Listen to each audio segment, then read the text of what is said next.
Tetapi yang lebih penting, apakah kita mau meneruskan kebiasaan baik yang sudah kita lakukan selama masa pandemi ini gitu, terutama terkait dengan kesehatan dan solidaritas sosial kita kepada sesama.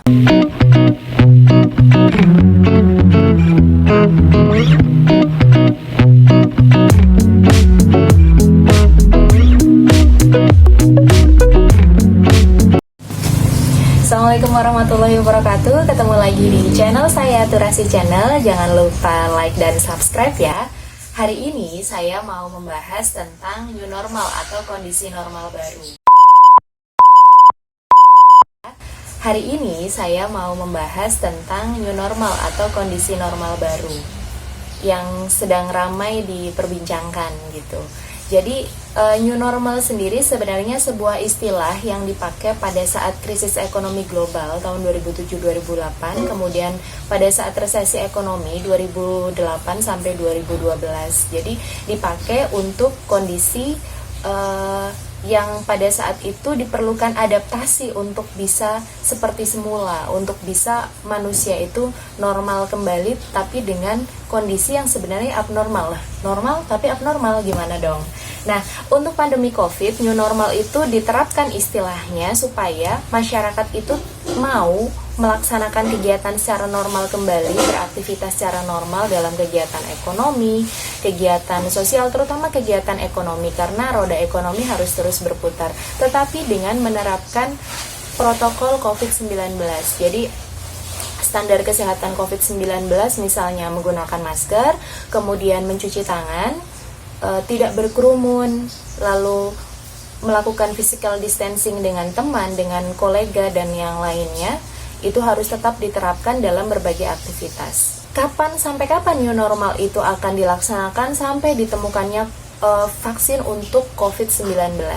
Jadi kita juga belum tahu gitu, kita juga belum tahu akan sampai kapan dilaksanakan. Tetapi berdasarkan pidato dari Presiden Joko Widodo, new normal ini akan dilaksanakan dalam beberapa tahapan. Artinya tidak langsung begitu saja gitu, tetapi tergantung dengan kondisi zona di masing-masing wilayah, dan tahapannya juga akan berlangsung mulai dari tahap 1, tahap 2, tahap 3, dan tahap 4. Masing-masing tahapan akan selalu dievaluasi. Apakah bisa new normal itu segera diterapkan di Indonesia? Karena kondisinya pada saat PSBB menjelang Lebaran kemarin saja, orang-orang sudah berdesakan hanya untuk mencari baju baru misalnya, seperti itu. Jadi apakah sebenarnya bisa pada saat PSBB saja yang jelas-jelas ada pembatasan skala besar, orang-orang begitu cuek, apalagi di saat new normal yang sebenarnya ada kelonggaran-kelonggaran meskipun masih menerapkan protokol kesehatan COVID-19.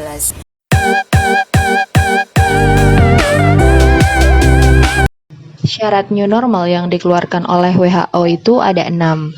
Yang pertama adalah negara yang akan menerapkan konsep new normal harus mempunyai bukti bahwa transmisi virus corona mampu dikendalikan.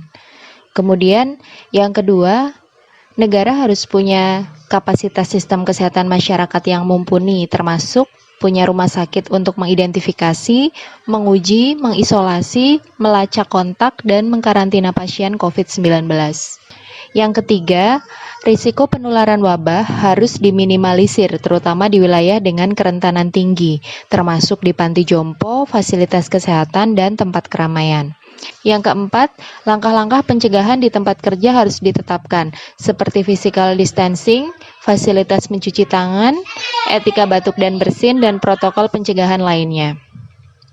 Yang kelima, resiko penularan impor dari wilayah lain harus dipantau dan diperhatikan dengan ketat.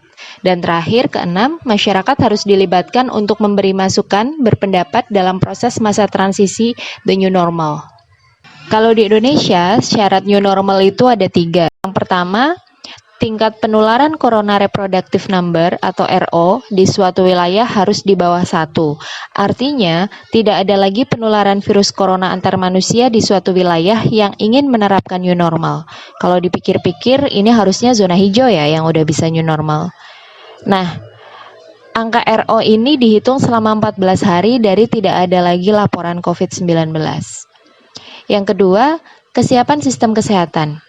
New normal berlaku jika kapasitas dan adaptasi sistem kesehatan di Indonesia sudah mendukung untuk pelayanan COVID-19 yang bukan tidak mungkin akan naik jika PSBB dilonggarkan. Ya, kenyataannya PSBB dilonggarkan emang naik ya. Kemudian yang ketiga adalah jumlah tes atau surveillance, yaitu kemampuan pemerintah untuk mengetes corona. PSBB dilonggarkan dan new normal bisa berlaku jika pemerintah bisa memenuhi target mengetes dengan kapasitas 10-12 ribu per hari.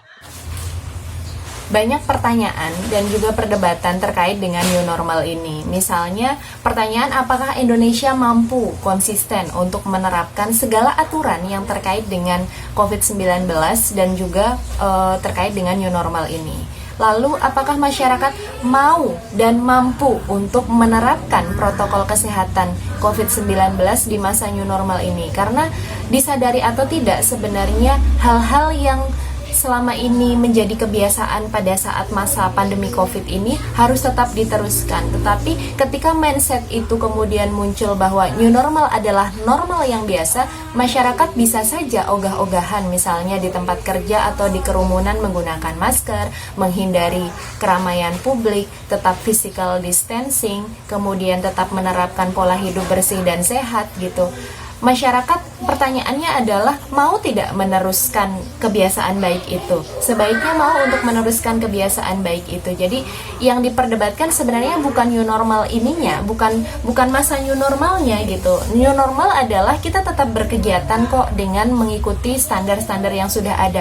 Tetapi yang lebih penting, apakah kita mau meneruskan kebiasaan baik yang sudah kita lakukan selama masa pandemi ini gitu, terutama terkait dengan kesehatan dan solidaritas sosial kita kepada sesama. Jadi kalau new normal ini dikatakan sebagai salah satu bentuk survival of the fittest, siapa yang kuat kemudian dia yang menang, mindsetnya menurut saya perlu diubah gitu. Jadi bukan siapa yang kuat kemudian dia yang menang, tetapi bagaimana masyarakat bisa memunculkan kekuatan sosialnya untuk bisa tetap saling membantu, apalagi ada masyarakat yang sudah bisa beraktivitas secara normal dengan baik dan mendapatkan kemampuan yang lebih dibanding dengan yang lainnya. Jadi dibanding kita menuntut new normal, dibanding kita menuntut wah masyarakat ini tidak bisa, kembalikan ke diri kita sendiri. Apa sih yang sudah bisa kita lakukan untuk menghadapi itu? Apakah kita bisa untuk meneruskan hal-hal baik yang sudah kita lakukan? Atau kita hanya mau menuntut lagi dan mempersoalkan bahwa ini adalah sesuatu yang tidak bisa dilakukan di Indonesia, ini adalah sesuatu yang tidak bisa dan tidak bisa diterapkan di Indonesia. Nah, jadi apakah Anda sudah siap dengan kondisi normal baru atau new normal? Jawabannya adalah tentang bagaimana kita siap untuk bisa menerima kondisi ini, menerima kondisi pandemi COVID-19 ini, dan menyadari bahwa hidup harus terus berjalan. Dan cara berjalannya adalah kita bisa beradaptasi. Beradaptasi bukan berarti kita menyerah dengan virus itu, menyerah dengan kondisi virus itu, kemudian membiarkan semua orang tertular, tetapi dengan kita membatasi diri kita sendiri, minimal kita tidak menjadi carrier untuk virus tersebut bagi orang lain. Apapun kondisi kita, apapun kegiatan yang kita laksanakan di luar rumah. Stay safe. Dan semoga kita semua selalu dikaruniai kesehatan, terhindar dari segala mara bahaya. Terima kasih. Assalamualaikum warahmatullahi wabarakatuh.